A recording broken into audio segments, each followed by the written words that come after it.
You are listening to the Mortgage Impact Podcast. My name is Jen Bates, the Communications Manager for Movement Mortgage, and today we continue our series with Barry Habib of MBS Highway. In this episode, I sit down with Ryan Hills, one of our market leaders in the Pacific Northwest, and Barry to talk post-election MBS Highway. What should we be paying attention to? What are the potential new policies we have to look forward to? And what are Barry's predictions for the future? A lot to break down in this episode, a little longer than normal because, let's face it, there was a lot to talk about. Hope you enjoy. I think I'm starting this early, mainly Barry and Ryan, because it just worked on Facebook.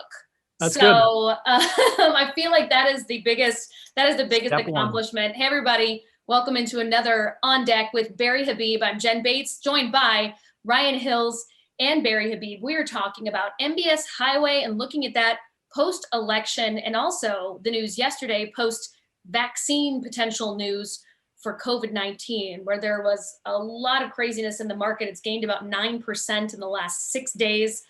Market closing up here in the next 3 minutes. But Ryan, start us off, man. This is a lot going on. But Jay, we're also going to mention how handsome Ryan looked today. Oh, we're also mentioning how handsome Ryan looked today. That's right. My self-esteem is low, and apparently this is helping to bring it up. So I appreciate that, guys. Barry, brother, let's talk, man, because right before I left to jump on live with you, we were beneath the 100-day average. So let's talk about yesterday's volatility. Do we think this is going to continue, or is this like a one and done, a reaction just to yesterday's vaccine? Give us some insight to what we can expect now moving forward.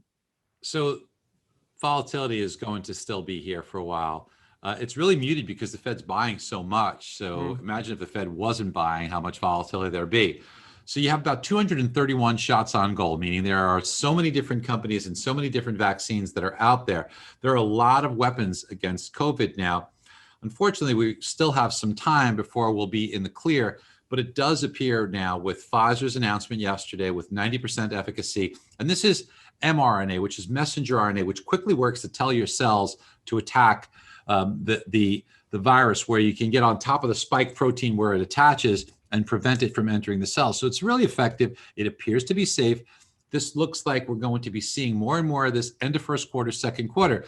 At the same time, you've got probably in the next week some news from Moderna on their interim trials. I anticipate similar good news, but there are so many others that are out there. And remember, we talked about far UVC, which normally UVC rays are harmful, but within the spectrum of 205 to 222, not harmful to humans, but it kills bacteria, it kills viruses, kills COVID, kills flu as you breathe it out. The Miami Dolphins have it in their locker room, but it's really expensive. Remember when it was like $20,000 for a flat screen TV? Now it's $300. This will be the biggest breakthrough. We will have this all over. You'll have it in your living room. We'll have it so people can come see Rock of Ages. You're going to have it in movie theaters, restaurants, offices. It's going to be great, but probably not something that'll happen until maybe 2022. Maybe towards the end of next year, but it does appear we're going to have some ammunition. We've got these cocktails also. So all these things are good. And as far as the stock market goes, look, the stock market's been on a tear. It is a little pricey right now, but there are no alternatives. That's TINA, Tina. There is no alternative. So when we look at what's going on in the stock market, a bit of that is being pumped up, but you see how quickly things can change. Sometimes prices come back to reality. Zoom was approaching $600, and that was about 400 times sales. Price to earnings ratios, which means earnings, forget earnings, sales. So you get the next 400 yields of sales that people were buying. Didn't really make sense. That's come down to earth quickly, as you could see now, under $400. I think it's still pricey there as the stay-at-home stocks have been hurt. Look, the bottom line here is you've got to be careful in what you invest in right now, right? You just have to be careful because you could still make some capital appreciation on bonds, but it appears in the short term. Remember, we talked about this last couple of times we were on. We said, what's going to happen? You heard me say this. You said you got demand here, you got supply here. It's going to give you a little inflation. Rates are going to rise. We're experiencing that right now. And while next year everybody thinks rates are going up, they may for a period of time, but they're going to cycle back down because all of this enormous debt that we talked about, and that will weigh on the economy, weigh on growth, weigh on inflation, technology to keep inflation down. You're going to get a resurgence in lower interest rates. Gotcha. Let's stay there, Jen. We might have to go long, but cut us off if we do, because there's so much relevant information to talk about. There's a lot to go on. Like you said, let's just go, man. Let's just go. Okay. Get the hook out, proverbial hook, if we go too long. Okay. Just let me know. But let's stay there. One thing you taught me years ago, Barry, is that markets love predictability, hate volatility. We had it yesterday. right? And one thing that we are unclear on is the Senate. And so it sounds like the market originally actually liked Biden winning with GOP keeping Senate because it's kind of gridlock, and that leads to more predictability. So can you talk about that a little bit? Because I know the LO's watching. They want to know a couple of things. What's going to happen with the rates? And then what are the changes, which I'm going to get to in a second with you moving forward with the Biden presidency. So talk about that. So first of all, listen, anytime you talk politics, people get very sensitive and very emotional. So I don't want to offend anybody. I don't want to say anything else. Let me just say that up front. So listen, if I say something, I'm sorry. I don't mean to do it. Okay. Then please, let's just desensitize ourselves just a second here so we can have a discussion. It appears that the media has called Biden as president. I am not making any calls here. I'm not saying that he is. He isn't. I'm saying that's what the media is saying. So let's go on that. So Biden does have some plans that he wanted to do that were very aggressive on some changes to the to the tax structure. Income taxes, his proposal, which you could read online, wanted to raise the top level of income taxes by 2.6%. On top of that, another 6.2% over 400,000, which really, when you think about that, it's a pretty significant change, about 46% tax bracket on the top tax level. But in addition to that, companies would have had to pay another 6.2%. So it gets a little expensive there. The markets would not have liked that. In addition, you get capital gains, which would go from its current top level of 23.8%. Some people think it's 20%. It's not. It's 23.8%. And then that would go also to about 46%. Markets wouldn't like that. When you take a look at the estate taxes, the estate tax level of about $11.5 million for each individual would have been cut pretty much in half. Markets wouldn't like that. In order for Biden to have done this, would have needed control of the House, which he has, right, the presidency, and control of the Senate. Correct. I'm going to say something else here. It appears that the GOP will still control the Senate. I don't know. I'm not making calls. There's still some issues potentially in Georgia with two candidates. We don't know just yet, but it appears that, and that's what the market is anticipating. And that's why the market's responding pretty well to this, because that would not allow for these changes to go through. Every single estate planner out there has been going crazy because people are saying, oh my gosh, I have to take advantage of this. So I have to set up my estate plan, which is a good idea to do so anyway. But they were saying, transfer my assets out so I could still get this 11.5 million per person, or 23 million or so if you're married, out of my estate now, right, for wealthy families. But now it appears that there's at least a little bit of time before that has to take place, because it looks like this will be preserved before it gets cut in half. So far, those are the changes that the market's saying, okay, we don't have those changes. We kind of like that. This is the market's response, not mine. And then in addition to that, the other thing that Biden wants to do, and is still on the table, is this $15,000 tax credit for purchasing a home. Now, on the surface, who wouldn't want a tax credit for buying a home? It's so dangerous. And you've heard me talk about this. I've talked about this in the updates, but this is a really dangerous idea because we have history for this. I've shown the charts on this. Yep. When it happened in 2009 and expired in 2010, all it did was take people who were going to buy a home anyway, made them rush to buy a home. We were in a downward trending housing market and everybody rushed to buy a home. It pushed prices up, up, up. And then as soon as it expired in April of 2010, home prices dropped by much more than the benefit of the taxes. So people who used that tax credit lost a ton of money. Now, in the long run, it came back, but it was proven to be a bad idea then. This time, it'll be much worse because there's less inventory, much hotter housing market. Could you imagine if you've got this huge influx of people trying to buy homes that would have normally just bought it over time anyway, but now because of the rush, because of the deadline, prices will skyrocket. Inventory is already depleted.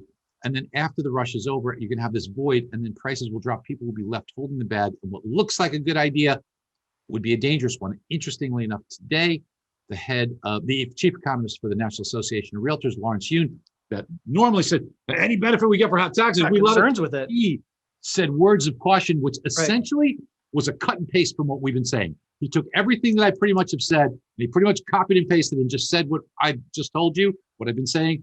He told everybody in the public that, and he's right. And I'm glad that he agrees with us. Loan officers, you're going to have to rewind what Barry just said a few times, because I promise you, you're going to be asked about this and you need to be educated on it. And this is another reason why you need MBS Highway, because he talked about it this morning. He's been gracious enough to come on and just do a movement exclusive, which he just talked about it again. So I'm telling you, go back and watch this again, because you're going to be asked about it with your clients and your realtors, and you need to be able to articulate why this is a good or a bad idea. So that I'm thankful. That was actually one of my questions is, hey, tell me why the home buying tax credit sounds like an amazing idea, but maybe is not. So you already hit that. Any other rate outlook changes? If Biden looks like this is going to, and again, thank you for saying like, hey, we're not taking sides here. We're just talking about how this affects our industry and what we do every day. So if everything moves forward, Biden moves forward, tell me how your thoughts on a rate outlook into 2021. Well, have a we couple hours seen the ago, lowest rates? Are we about to like do this march upward, or do you think we get a second or third bite at the apple? couple of things on rates. Number one, I was a little disappointed today because we had a 10-year Treasury note auction a few hours ago, 1 p.m. Eastern time. That came in and that was really tepid. Now, why would it be so tepid for the demand when you consider that we had the highest yields? So if you're investing, you want a higher yield, right? Right. Because first of all, you'll get more interest. And if yields drop, you get something called capital appreciation. If I've got something at, let's call it 96 basis points is where it went off at, and yields dropped to 75 basis points, I made a boatload of money. So why weren't investors thinking that? And why weren't they buying with both hands? Because the highest yield that we've had in the 10-year Treasury in several months, in like 5 months. Well, it's because many investors seem to think that yields have room to go higher. Now, there's a couple of different levels. There's around 1% is the next target. 1.03% is where we see yields probably going because we did not have the demand we wanted. So I think short term, we've got to be cautious. We've got to be careful. I think that yields might move up a little bit. And the reason why it's so much of interest to all of us is because currently, today, half of the mortgages out there are below 4%. Now, if you believe, like most of us believe, that an incentive discount for a consumer to want to refinance is about 0.75%, that tells us that we lose half the refi market. And it's pretty vast, but we lose half of it if rates go just from the current level up a little bit to 3.25. Half refis are gone. Wow. Which means that you really have to be good at doing debt consolidation loans, and you really have to be on that because that'll insulate you. You'll do so much business because what you have is you've got so much appreciation and equity. The average consumer has $177,000 of equity trapped in their home, and yet they've got all this debt. You can pay off their debt, reduce the term of their mortgage with a refi, even if you take them to a higher rate. So rate becomes much less important if you're smart and you think about debt consolidation. Now, here's the other aspect of it, is you asked about where we're going to be next year. Next year, as we've been saying, we think rates cycle back down, even though the MBA says rates are going to go much. Everybody says rates are going to go up, and I'm very comfortable being a lone wolf out there because that's normally what it is. It's not your first time, bud. Not my first time being there. I think they're all wrong, and I think they're all wrong because they don't understand how debt impacts us. We've got $29 trillion of debt we're going to be in. We have $27 trillion now. We get another stimulus deal, be 28, 29 trillion. It's an enormous amount of debt. That debt has to be serviced. We do not print money. We pay it back. We pay interest on our treasuries. So therefore, we will have less dollars, less money that can be used to spur economic activity. And because of that, economic activity will slow. That slows growth. That slows inflation, and technology, which is ever advancing, will also keep a lid on inflation because it makes things faster, cheaper to do. So therefore, we will see inflation pressured lower, keep interest rates low. I think that interest rates will be very favorable next year, although in the interim, as we're saying, they go through a period of going up. But when we take the masks off, and it looks like, God willing, that might happen sometime mid next year. If we take the masks off, we start hugging each other, then what's going to happen is you're going to probably see interest rates begin to come down, not go up, because what you have now is you have more demand, less supply. That creates price inflation. And anybody who doesn't see the inflation because they look at the numbers like the CPI and the PCE, and they're saying, year over year inflation doesn't look bad. Don't look year over year. Look at the last 4 months. In the last 4 months, the trajectory is much higher. And when you start looking at it, you say, oh my gosh, that's what the smart money is looking at. That's what the bond market's looking at. And that's why yields have gone up. You've heard me talk about this since Labor Day. I said, notice what's happening here. People are adapting. Parking lots getting fuller. Aircraft's good. And since that day, you've seen inflation start to heat up. Why? Demand's here. You've got 16 million people collecting some sort of unemployment benefits, either normal or pandemic unemployment assistance. I don't blame them for staying at home. There's a lot of reasons: child care, afraid of getting sick, work that's not easy to do. Whatever the reason is, you have this disparity. And now when we take the masks off, these people come back to work, prices come down, inflation comes down, rates come down. So when the masks come off, rates will start to come back down. I don't know if they get lower than where they are right now. I don't know. But they're going to be pretty darn close. We will have a really good rate environment. Real estate's going to remain on fire, by the way. Barry, I wish you would think through your answers a little bit more. Like, just off the cuff answers aren't going to work anymore. Like you've got to put some meat and potatoes beyond. I'm kidding, man. What an amazing answer. Jen, you said in the green room, this is going to be fire, and it has not disappointed. Barry, I got another question, but I think we're out of time unless No, Jen keep gives us. Going, dude. Keep it going, baby. This is a bonus question, Barry. We got a bunch of people watching right now. Like I want to Okay. get them. I'm like wrapped with. I'm like, yeah. Yeah. This is one you're going to have to go back and rewatch because there's just so much in there, and that's kind of Barry's style. So I love it. Again, thanks, Barry. So bonus question here about what's going to affect us moving forward. Our good friends, Frank and Brian, talked about this today, and I'm kind of sneaking this one in. Thoughts on the CFPB and some of the changes that could be made if Biden goes in that could impact us. Okay, so first of all, I got to say both of you guys do such a great job, and I love working with both of you guys. And I just want to give a shout out to the Movement family because that's what I consider you guys as my family. I love you guys. So, so just a quick shout out to you guys. So, and I appreciate you saying thank you. But to me, this is a privilege to be with you all. You know that. So, so I appreciate you guys first of all and taking the time out to do that. With regards to the CFPB, the regulatory side. Frank and Brian, they do such a good job. Love those guys. Everybody should be watching their show. They are probably better at this than I am, but I will tell you just in general terms that it would appear that if you look at the history of Kamala Harris and Joe Biden and the way they have approached regulatory issues, there is a high likelihood that the CFPB will gain authority. And we know that, under the Obama administration, the CFPB was something that, was on the minds of everyone. And if you think about it in the last few years, it really has not been center stage as it was for many years under the Obama administration. So I would imagine that it's a safe assumption to presume that the CFPB would gain authority and would become a greater concern. I think that adds cost. Because exactly right. Now you think about where our focus is. Our focus is, sales and getting transactions through. And what's our focus right now? How are we going to get all these business through the door and get this closed, right? So it's customer service. It's getting the transactions done. You add that element of now regulatory issues. I'm not going to criticize or whatever, but the fact of the matter is the greater the compliance hurdles to overcome, the more it slows down the system and the greater the cost eventually to the consumer. So 100% right. Add a layer of cost to interest rates. It will slow down the process. And it will be something that, if you look at the CFPB's unchecked authority, what do they say about ultimate power? It corrupts, absolute power corrupts absolutely. Let me get that quote right. It appeared to have done that right under Richard Cordray, where there were just shakedowns going on with the CFPB. And those are not my words. That's what everybody was talking about in the industry. So do we get there? I hope to goodness not. I hope we learn lessons. That's the thing, like with this tax credit, when we look at things that occur and you say, even with the tax hikes, just look at the 1930s. The Great Recession became the Great Depression in the 1930s. Why? Because they raised taxes. I think that history does not always repeat itself, but as Mark Twain said, it tends to rhyme. And the lessons that we can learn from by just looking at history may allow us to make better decisions going forward. Let's hope we do that. It was Ryan, an interesting. I was going to piggyback off of something and try to ask an educated question here because somewhat similar to the CFPB, we talk about Fannie and Freddie try to exit conservatorship when we had the adverse market fee that was implemented in order to get them some more capital raises. And Calabria has said that he wants to keep them on track for exiting conservatorship in the next couple of years. So is that something that also might be factored in? Because right now Calabria is there till 2024 as is. But is that something that could be a change here pretty soon too? So I've had several personal conversations with Mark Calabria, and the thing of it is that exiting conservatorship would then put Fannie and Freddie in a position where you would not necessarily have the implicit guarantee.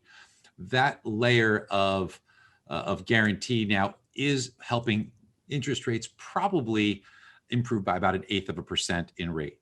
So exiting conservatorship would have an impact. Would it be a horrible impact? No, but every 1/8% means that less people tend to qualify for a mortgage. So it's just a factor in the marketplace that would be not as favorable. And look, we've talked about this BS adverse market fee. I mean, adverse market, Fannie and Freddie pulling more money than they ever have. Exactly. What's adverse about the market? Okay, we know it's just BS. We know it's just a way to just gouge more money. And it's such a sin to do it in the face of what the Fed's doing, what taxpayers are doing to try and re-stimulate this economy in the face of what's going on. We know how much good we're doing by refinancing and helping people. This is just an awful thing. And remember that point about how sensitive to the market is. Above 3.25, half the refis go away. So when you start to see this adverse market fee, which adds a layer of interest rate on top of it. And look, when they give you this BS story about, oh, it's a half a point, that's 5 basis points here, nobody pays the half a point.